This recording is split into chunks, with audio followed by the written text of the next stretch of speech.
नमस्कार मैत्रिणींनो, आज आपण एकाच वेळेस 4 ब्लाऊज कसे कटिंग करायचे ते आपण बघणार आहोत.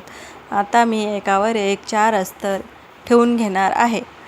बंद बाजू आपल्याकडे करून व्यवस्थित ठेवून घ्यायची आहे. समोरची बाजू कमी जास्त असेल तरी ती पुढच्या बाजूने ठेवायची आहे. गळ्याची बाजू व्यवस्थित सेट करून घेतलेली आहे आणि सर्व अस्तर मी एकावर एक ठेवून घेतलेले आहे. एकाच कस्टमरचे असल्यामुळे मला ते एकच माप आहे. आता मी येथे पूर्ण उंची घेऊन घेतलेली आहे 14.5 आणि शोल्डरचे माप टाकत आहे 5.25. आर्महोल टाकत आहे इथे 6 आणि व्यवस्थित आखून घेत आहे. त्यानंतर मी छातीची घडी टाकत आहे. आपण आर्महोलचे माप व्यवस्थित मोजून घेतलेले आहे. छातीची घडी टाकलेली आहे 36 + 1.5 इंच.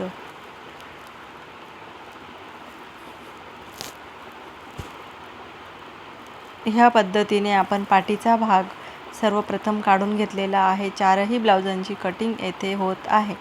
तुम्ही बघू शकता किती सरळपणे आपल्याला कटिंग करता येत आहे.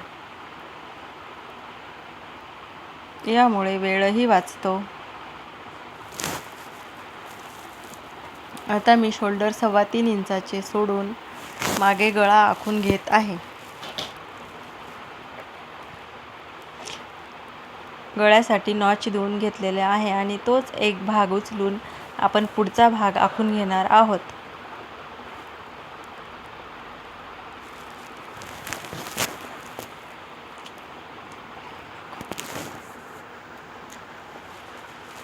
खालच्या बाजूने उंची 1 इंच वाढवून घेतलेली आहे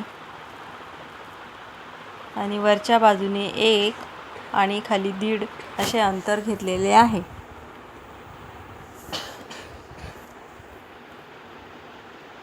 आर्महोलला 1 इंचावर गोलाकार देऊन घेतलेला आहे.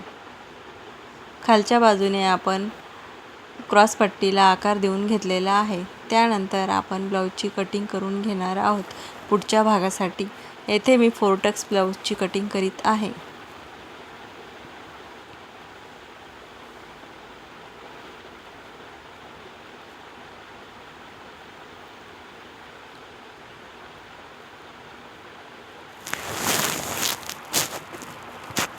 पुढचा गळा 6.5 इंच अंतरावरती आखून घेतलेला आहे आणि 4ही भागांचा गळा आपण कट केलेला आहे.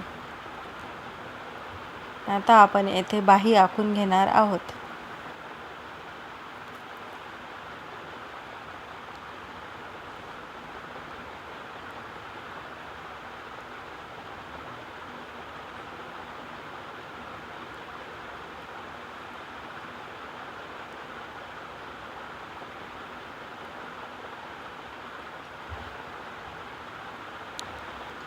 येथे वरती कपडा कमी असल्यामुळे मी ह्या पद्धतीने आखून घेत आहे.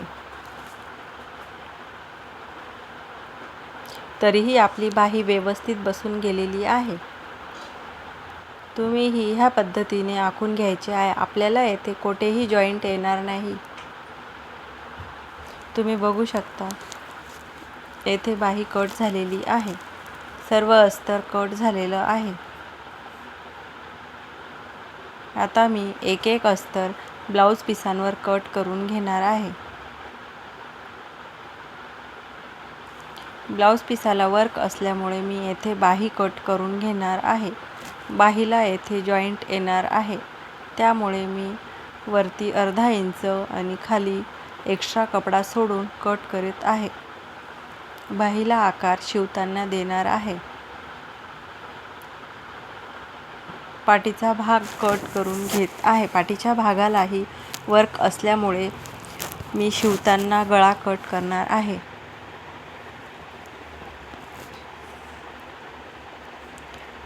पुढचा भाग दोन्ही बाजूंनी ओपन असल्यामुळे ज्या ठिकाणी मावेल अशा ठिकाणी ठेवून आपण कट करून घेतलेला आहे.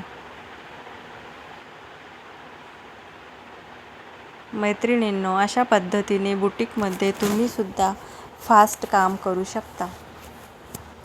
Thank you.